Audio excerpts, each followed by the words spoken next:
Last topic for Unit 6. Today we're going to learn about storms. Of course, you probably already know quite a bit about storms from personal experience. All right, let's start off with thunderstorms. These are the most common storms, at least for us here in New York. And they form where a moist, unstable air is forced upwards abruptly, so very quickly. Lightning, flooding from heavy rain, hail, damaging winds, and tornadoes are all possible from strong or severe thunderstorms. The biggest threat for you guys, though, is being struck by lightning.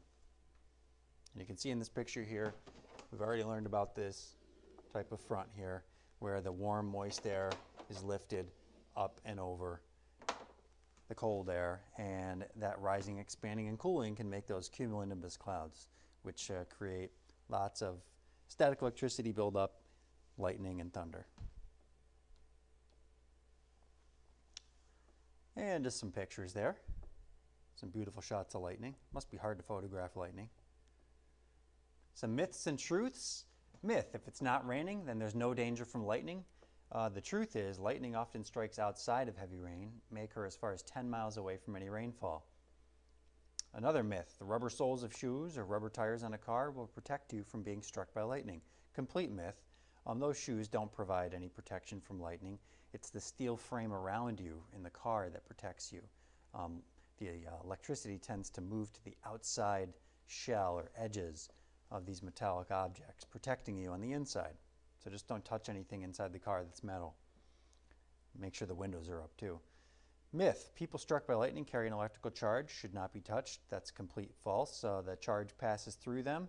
You can attend to them immediately, providing CPR, checking to make sure they're okay, and they're probably going to have burns. Another myth: heat lightning often occurs after very hot summer days and poses no threat. The truth is, heat lightning, there's no such thing. It's actually lightning from a very far away thunderstorm. It's just too far away to hear it. Open areas and high elevations, like sports fields and golfing, accounts for 51% of lightning casualties. Under trees, a quarter of lightning casualties. Swimming and boating is right up there. So quite a bit from being outside. Protection systems. Around here we have lots of farms, and you've probably seen those lightning static dissipators on the roofs. They're not lightning rods. They don't attract the lightning. They dissipate charge to prevent lightning strikes. Tornadoes. The funnel clouds, wall clouds. Tornadoes are the most violent of these storms. They're powerful but small. Swirling winds, they form in thunderstorms. Their distinct funnel shape makes them easy to recognize. The center of a tornado we call the vortex.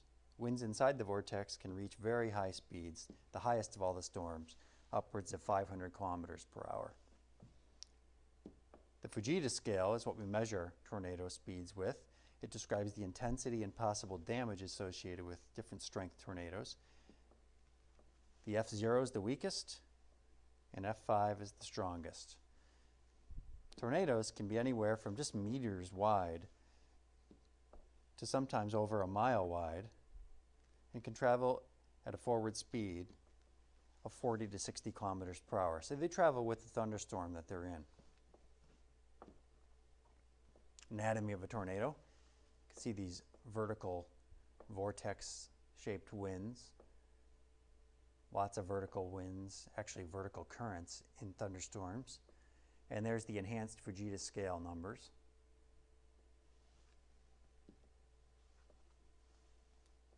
Picture on the left is photoshopped, obviously. Picture on the right, I don't know if that's photoshopped or not, but I hope so. Tornadoes have occurred in almost every state in the country, but are most common in the center of the country, the Midwest, where we have some maritime tropical air masses and continental polar air masses that meet at that point.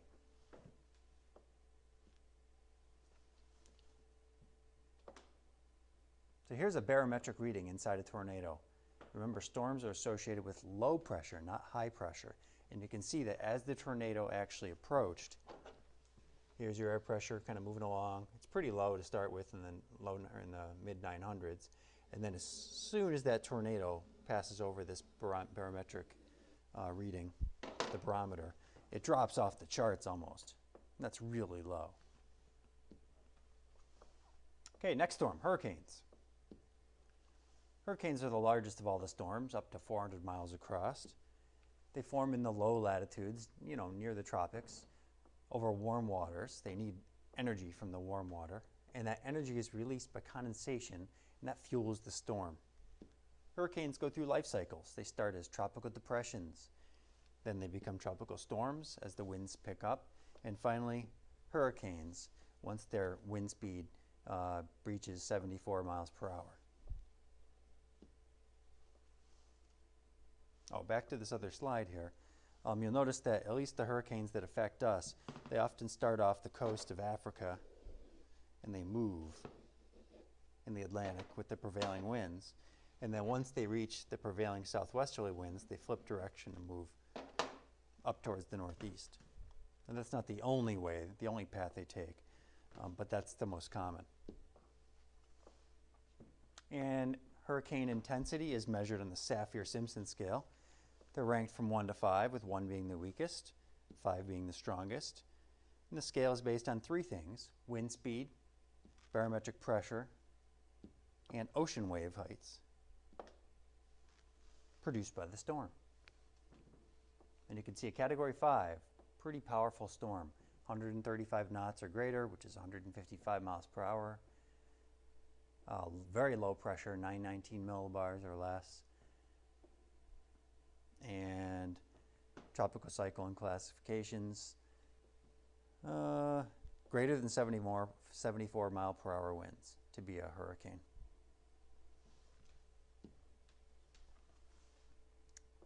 Continental United States hurricane strikes 1950 to 2005, and you can see that the Gulf Coast, this area, especially the southeast coast of Florida and South Carolina and North Carolina coastline, the part that sticks out the most, get hits the most often.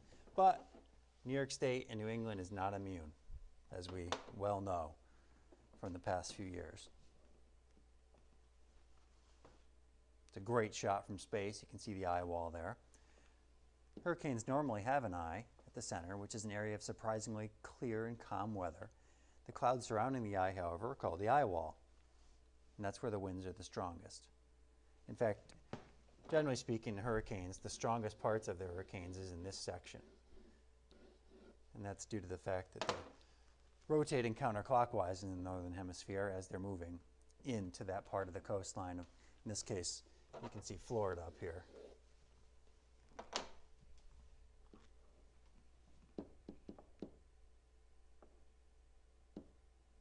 That's Hurricane Katrina in 2005. Great three-dimensional shot there of it just before it makes landfall in Gulfport, Mississippi. And this is what a hurricane looks like on a map that we're used to. You can see how the isobars get really, really packed together towards the center of the hurricane, and the pressures are really low there. That's that fast wind speed.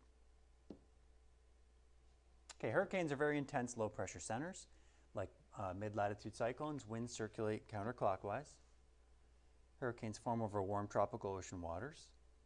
In order for them to form, that water temperature must be above about 80 degrees, and the ocean must be 70 meters deep or more.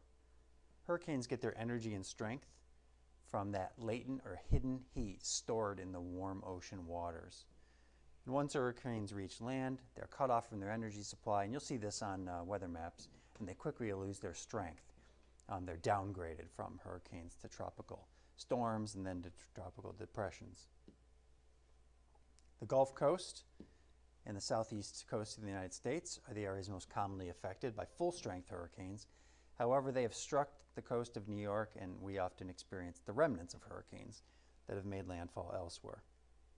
The greatest risk from hurricanes is the storm surge, as those folks along the New Jersey and Long Island coastlines found out this past year.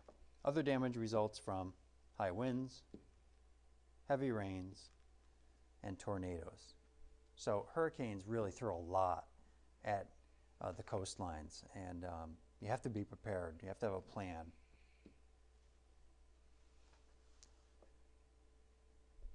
So just devastation along the coast right there. That's all from the storm surge. And you can see how, the different levels of storm surge raises the ocean. And that can change based on whether the storm hits at high tide or low tide. But 3 to 5 feet, 5 to 7 feet, all the way up for a category 5, 20 to 24 feet above normal sea level. And so that can just totally inundate an area. Water's heavy and it just wipes out whatever structures are there. Okay, moving on from warm weather storms to cold weather storms to winter storms.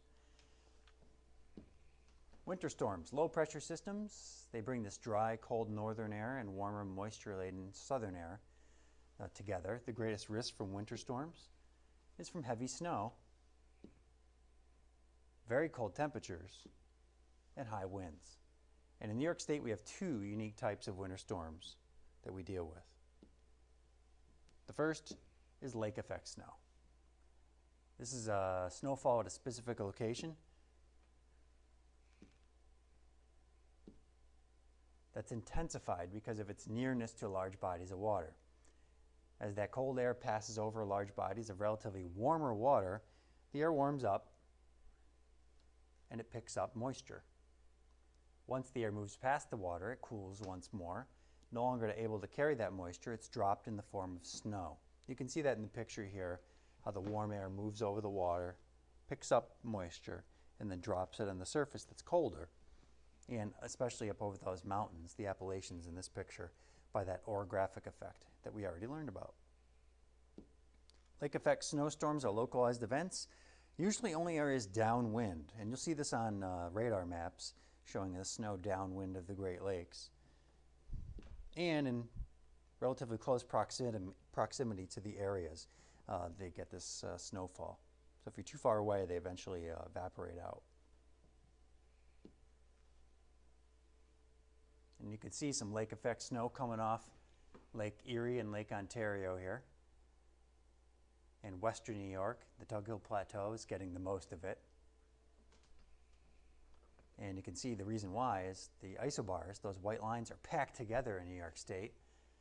And you have a lot of wind blowing towards the east from the west. So it's passing over Lake Erie and Lake Ontario, causing the lake effect. And this just shows average seasonal snowfalls. It's amazing how much snowfall the Tug Hill Plateau gets because of not only lake effect snow, but orographic lifting. As the air rises, expands, and cools, it drops even more snow than normal.